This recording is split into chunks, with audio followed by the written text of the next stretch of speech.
Today, we're going to listen in on the very engine of our circulatory system. We're going to explore that incredible rhythmic process that literally powers our entire body, the cardiac cycle. Think about this. Your heart beats around 100,000 times every single day. I mean, that's just a wild number. But have you ever really stopped to wonder what's actually happening inside your chest during just one of those beats? Well, let's find out. And, this isn't just some daily marathon. It's a journey that lasts a lifetime. It's pretty incredible, but the heart actually starts its rhythmic beating way back on day 21 of embryonic development. And from that moment on, it just doesn't stop. That continuous beat is what keeps us going. So to really understand this amazing process, we have to look at the blueprint of a single heartbeat. And that blueprint, well, it has a name, the cardiac cycle. So what is it exactly? To put it simply, the cardiac cycle is just one complete sequence where the heart's chambers contract and then relax. Just think of it as one full, powerful pump of the heart. And the entire cycle really just boils down to two key phases. First, you've got systole. That's the active part, the powerful contraction when the heart squeezes and pumps blood out. And then you have its counterpart, diastole. That's the resting phase where the chambers relax and fill back up with blood. The easiest way to remember it, systole is the squeeze and diastole is the downtime. All right, so now let's really zoom in and take a step-by-step journey through what happens inside just one single beat. We're going to follow the blood and the motion of the heart itself. Okay, let's walk through this. It all starts with step 1, called joint diastole. This is when all 4 chambers are just totally relaxed. In step 2, blood starts flowing into the atria. Then comes step 3, atrial systole. Here, the atria contract, kind of like a gentle squeeze, pushing blood down into the ventricles. Now, step 4 is the main event, ventricular systole. The super powerful ventricles contract. And as they do, the valves between the upper and lower chambers, those are the AV valves, they slam shut, and that's what makes the first heart sound, lub. This powerful push forces blood out into the body's main arteries.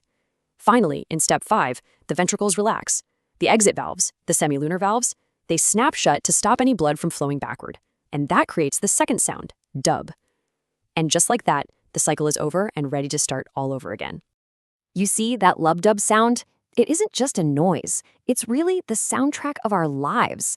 It's the direct, audible proof that the cardiac cycle is working exactly like it should. So let's break down what those sounds really mean. So let's connect the sounds to the action. That lub sound is the first one you hear. It's caused by those AV valves, the ones between the atria and ventricles, closing right at the start of that big ventricular squeeze. Then the dub, that's the second, sharper sound. It's the semilunar or the exit valves closing, and that marks the end of the contraction. And what's just mind-blowing is the incredible efficiency of the heart. This whole complex sequence happens in less than a second. Look at this. The atria contract for just 0.1 seconds, the powerful ventricles for 0.3 seconds, and then the entire heart actually gets to rest for 0.4 seconds. The whole thing, a perfectly timed dance, all done in about 0.8 seconds. Amazing. So we've seen this incredibly fast internal process.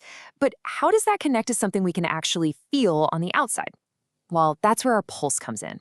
Let's zoom out and look at the bigger picture.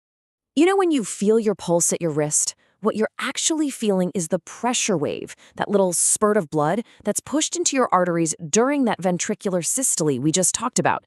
This means your pulse rate is a direct measurement of your heart rate. They are exactly equal. Now check this out. It's so cool. A gigantic blue whale has a heart rate of just 7 beats per minute.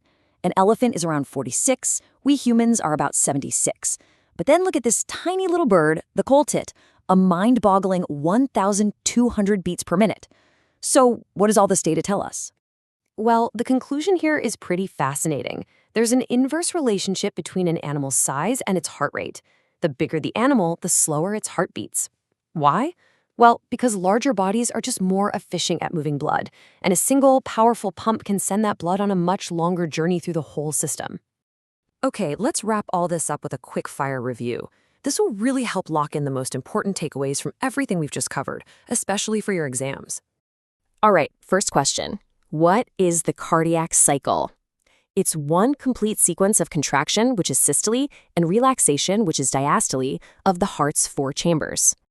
Next up, What causes the lub-dub sounds? Simple. Lub is the closing of the AV valves when the ventricles start to contract.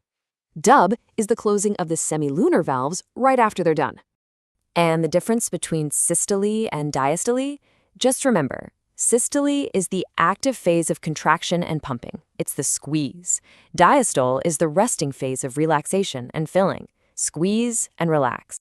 And finally, what's the relationship between your pulse rate and your heartbeat? They are equal. Your pulse is just the physical wave of pressure that you can feel from each and every heartbeat. So the next time you hear a heartbeat, or maybe feel your own pulse, I want you to remember what it truly represents.